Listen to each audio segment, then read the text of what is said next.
Olá. Bem, os mercados globais parecem estar num verdadeiro cabo de guerra, não é?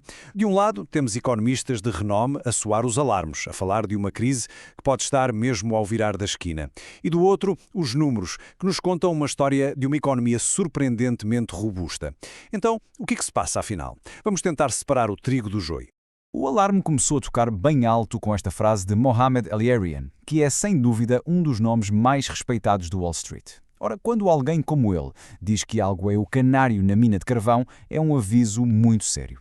É uma daquelas metáforas antigas para um perigo que está à espreita, mas que a maioria ainda não consegue ver. A grande questão é o que é que ele viu. Então, vamos lá perceber que canário é este. Claro que não estamos a falar de um pássaro. Estamos a falar de um sinal de alerta. Um que vem de um canto do sistema financeiro que é um pouco obscuro, menos regulado e que pode ser o ponto de partida para um abalo muito, muito maior. E esse ponto é o mercado de crédito privado. Pensem nisto, é um mercado gigantesco que movimenta 1,8 trilhões de dólares e funciona à margem do sistema bancário tradicional. Basicamente, são grandes fundos de investimento em emprestar dinheiro diretamente a empresas, muitas vezes aquelas que, por uma razão ou outra, não conseguem financiamento nos canais habituais. E o gatilho, o que fez soar o alarme, foi isto. A Blue Owl, que é uma gigante neste setor, basicamente virou-se para os investidores de um dos seus fundos e disse: não podem tirar o vosso dinheiro. Congelou os levantamentos. É o equivalente a um banco fechar as portas de repente. Uma medida drástica que em alguns países até já teve nome, como o corralito na Argentina. A reação do mercado foi, como se pode imaginar, imediata.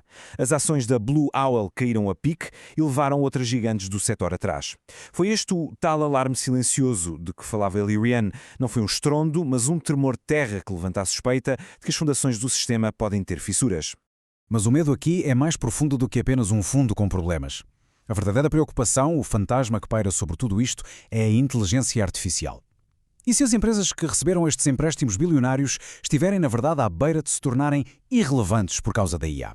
Se o seu modelo de negócio for completamente destruído pela nova tecnologia, como é que vão pagar as dívidas? De repente, esses empréstimos transformam-se numa autêntica bomba-relógio no coração do sistema financeiro. Ok, percebido o pânico. Mas será que ele se justifica?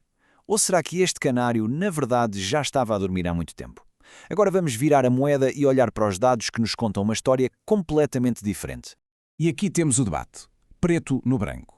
De um lado, o alerta sério de El-Erian.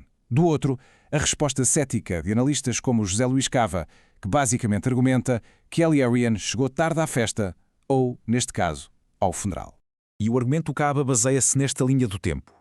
As ações da Blue Owl já estavam em queda livre há mais de um ano quando El-Erian soou o alarme. A pergunta dele é simples. Como é que isto pode ser um alerta se o problema já era mais do que conhecido? O canário não morreu agora, já estava empalhado na gaiola há meses. E há mais dados que desafiam este cenário de medo. Se uma crise estivesse mesmo a chegar, era de esperar que o mercado de junk bonds, ou seja, as obrigações de empresas com maior risco, estivesse a colapsar. Mas, como se pode ver aqui, está a acontecer exatamente o oposto. Está a atingir novos máximos. Os investidores estão a apostar forte nestas empresas, o que é um sinal de confiança, não de pânico. Este slide então mostra perfeitamente a divisão que existe no mercado. Se olharmos para o S&P 500 normal, aquele que é dominado por um pequeno grupo de gigantes tecnológicas, vemos que está estagnado. Agora, se olharmos para o S&P 500 de peso igual, onde uma empresa pequena tem o mesmo peso que uma gigante, o que vemos? Máximos históricos. Isto sugere que a fraqueza está muito concentrada no topo, enquanto o resto da economia, a base, está bastante forte. Mas os mercados, claro, não existem numa bolha, e enquanto os analistas se debatem com os dados, há tambores de guerra a tocar bem alto no cenário global, o que injeta uma dose maciça de incerteza em toda esta equação. E o rastilho pode ser este. Um ultimato de 10 dias de Washington a Teherão. A mensagem não podia ser mais clara. Ou é diplomacia ou é guerra. O relógio está a contar e o mundo, claro, está a suster a respiração. E para que não haja dúvidas, isto não parece ser bluff. A mobilização militar na região é a maior desde os preparativos para a invasão do Iraque em 2003. Estamos a falar de porta-aviões, navios de guerra, uma ponte aérea gigante. A máquina de guerra está de facto em movimento. E os mercados, claro, já estão a reagir a este risco. O preço do petróleo sobe com medo de que o fornecimento seja interrompido.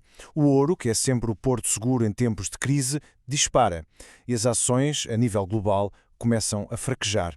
A geopolítica assumiu o comando. E como se uma possível guerra a quente não fosse suficiente, está a formar-se uma nova guerra fria. Desta vez, uma guerra fria digital. O campo de batalha é a inteligência artificial e o confronto principal é entre os Estados Unidos e a Europa. De um lado, temos a Europa, com líderes como Macron a defender a regulação da IA para proteger a civilização.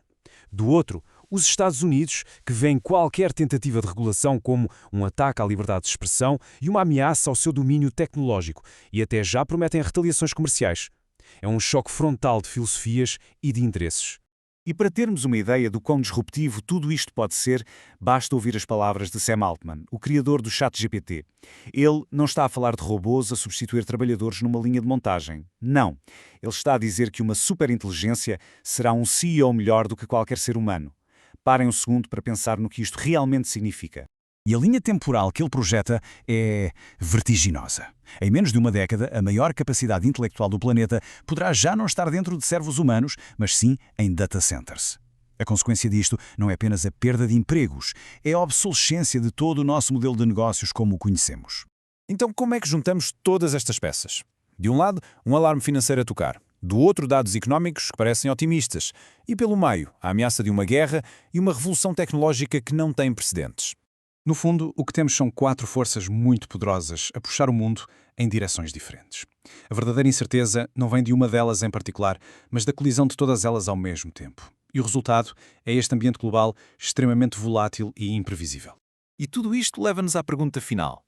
Estamos apenas a ouvir o ruído normal de um mercado volátil ou estamos a testemunhar os primeiros tremores de uma mudança tectónica? Uma mudança fundamental nas regras do jogo? Será que o canário, os tambores de guerra e o fantasma da superinteligência são sinais de que as próprias regras estão a ser reescritas à nossa frente? A única certeza é que a resposta a essa pergunta vai definir a próxima década.